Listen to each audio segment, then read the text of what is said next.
Assalamualaikum warahmatullahi wabarakatuh.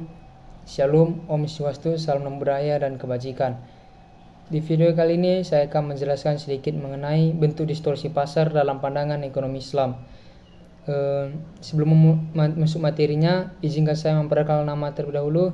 Nama saya Master Kapi Surbakti dengan NIM 0102 1282 227127. Video ini merupakan untuk memenuhi nilai ujian tengah semester mata kuliah Ekonomi Mikro Islam. Apa sih pengertian dari bentuk distorsi pasar dalam pandangan ekonomi Islam? Bentuk distorsi pasar dalam pandangan ekonomi Islam adalah bentuk perilaku menyimpang penjual dengan tujuan untuk mendapatkan keuntungan lebih yang tidak sesuai dengan syariat Islam.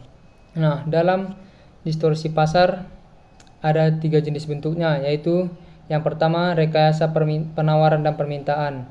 Rekayasa penawaran dan permintaan memiliki 3 jenis, yaitu yang pertama bai najasi. Bai najasi adalah menciptakan permintaan palsu atau merekayasa permintaan dengan tujuan untuk menaikkan atau menurunkan harga dari yang sedang berlaku di pasar. Contohnya, pada bulan Juli lalu saya dan ibu pergi ke tempat penjualan pakaian. Di situ ibu saya mendapatkan baju yang ia inginkan dan menawar baju tersebut dari harga 300.000 menjadi 240.000. Namun ada pembeli lain yang datang dan menginginkan baju yang sama. Dia menawar pakaian tersebut menjadi 265.000. Dengan melihat penawaran harga yang lebih tinggi dan ibu saya sangat menginginkan pakaian itu, kemudian ibu saya menaikkan harga penawaran menjadi 285.000, sehingga penjual pun memberikan pakaian tersebut kepada ibu saya. Dari contoh di atas dapat kita simpulkan bahwa adanya kerjasama para penjual dengan pembeli yang lain, yaitu di mana dengan tujuan untuk menaikkan harga penawaran, di mana dia memberi penawaran yang lebih tinggi dari penawaran pertama yang ibu saya berikan. Dengan hal ini merupakan tidak sesuai dengan syariat Islam karena merupakan bentuk manipulasi harga. Bentuk penawaran dan permintaan yang kedua adalah iktikar. Iktikar merupakan penimbunan barang yang dapat menciptakan krisis peredaran barang dan memicu melonjaknya harga barang. Perilaku semacam ini menjadi perbuatan yang merugikan masyarakat dengan praktik yang lebih cenderung tidak adil dan manipulatif. Monopoli dan menyimpan stok barang yang dilarang dalam Islam adalah yang dilakukan dengan maksud untuk mengambil keuntungan di atas keuntungan normal yang dengan merusak mekanisme pasar. Istilah ekonominya adalah iktikar, monopolis, rent seeking. Contoh dari iktikar ini adalah penimbunan minyak makan yang sempat terjadi di tahun 2021 silam, di mana minyak makan menjadi mahal bahkan langka untuk ditemukan pada saat itu. Minyak makan tersebut ditimbun oleh oknum yang menginginkan keuntungan lebih dari harga normal biasanya, di mana hal ini tentu saja merugikan konsumen karena dengan penimbunan tersebut para konsumen sangat susah untuk mendapatkan barang minyak makan, dan dengan langkanya minyak makan tersebut membuat harga minyak makan jauh lebih tinggi, sehingga hal ini sangat merugikan konsumen dan hanya menguntungkan sebelah pihak saja. Dalam ekonomi Islam hal ini juga dilarang karena dalam surat An-Nisa ayat 29 Allah berfirman, "Hai orang-orang yang beriman, janganlah kamu saling memakan harta sesamamu dengan jalan yang batil, kecuali dengan jalan perniagaan yang berlaku dengan suka sama suka di antara kamu. Dan janganlah kamu membunuh dirimu, sesungguhnya Allah adalah Maha Penyayang kepadamu." Dapat disimpulkan bahwa iktikar memiliki mudaharat yang dilarang dalam Islam. Mudaharatnya tidak hanya menjolimi orang lain, namun juga membahayakan diri sendiri.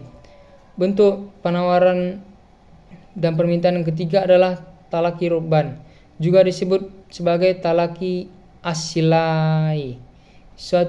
Merupakan suatu peristilah dalam fikih muamalah yang menggambarkan proses pembelian komoditi atau barang dengan cara mencegat orang desa atau kafilah yang membawa barang dagangannya sebelum sampai di pasar agar ia dapat membeli barang di bawah harga yang berlaku di pasar.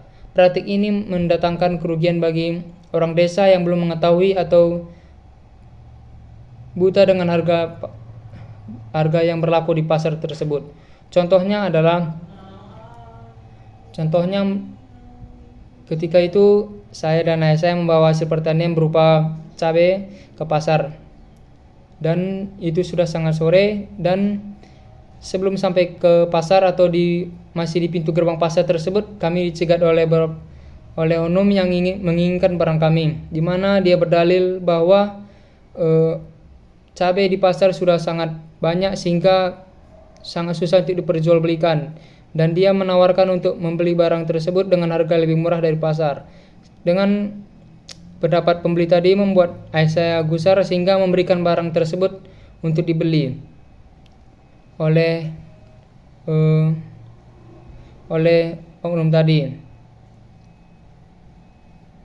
Dan hal ini tentu merugikan para petani yang tidak tahu harga asli sayur mayur yang hendak ia jual.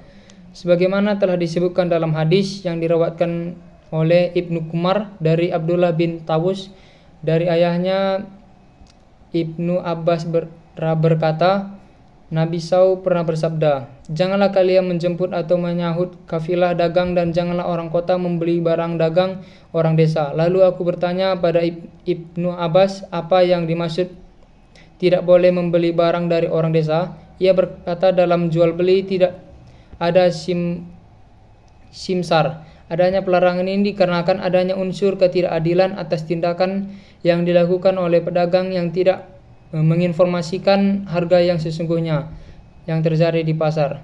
Bentuk distorsi pasar yang kedua adalah tadlis atau penipuan. Kondisi ideal dalam pasar adalah apabila penjual dan pembeli mempunyai informasi yang sama tentang barang yang akan diperjualbelikan. Apabila satu pihak tidak memiliki informasi seperti yang dimiliki pihak lain, maka salah satu pihak akan merasa dirugikan dan terjadi kecurangan atau penipuan. Hal ini disebut dengan tadlis atau penipuan, yaitu unknown one party. Tadlis dapat ditemukan dalam 4 hal, yaitu harga, jumlah, kuantitas, dan penyerahan. Contoh tadlis adalah pada saat kita membeli token listrik, di mana saat kita membeli 50 kWh dengan harga 52.000, tetapi nominal kWh yang masuk hanya 34 kWh.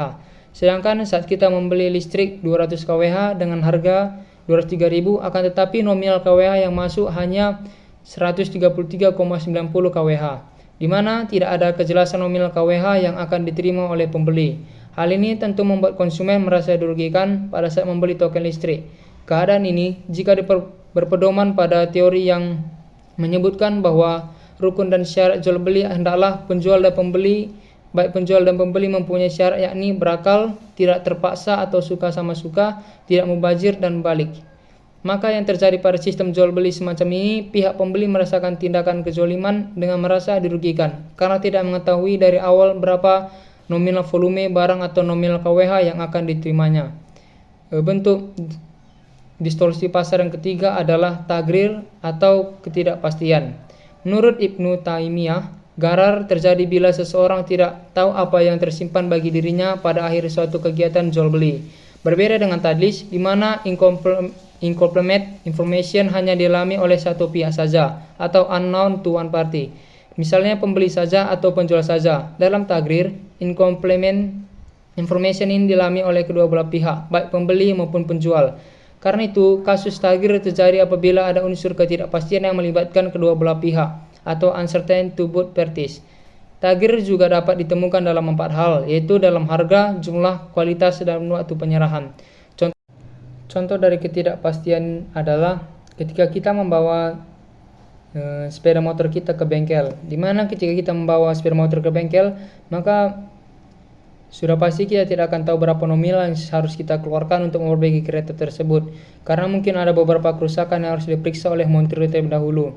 Dan begitu juga dengan para pemilik bengkel tidak bisa menginformasikan berapa nominal yang harus dibayarkan oleh pemilik kendaraan bermotor, karena dia harus memeriksa terlebih dahulu dan memastikan barang apa saja yang diperlukan untuk memperbaiki sepeda motor tersebut.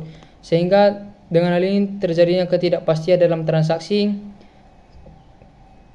dan itu adalah contoh dari bentuk ketidakpastian. Ini saja yang dapat saya sampaikan. Sekian dan terima kasih. Jikalau ada kesalahan kata ataupun kekurangan dari materi ini, saya mohon maaf. Sekian, terima kasih.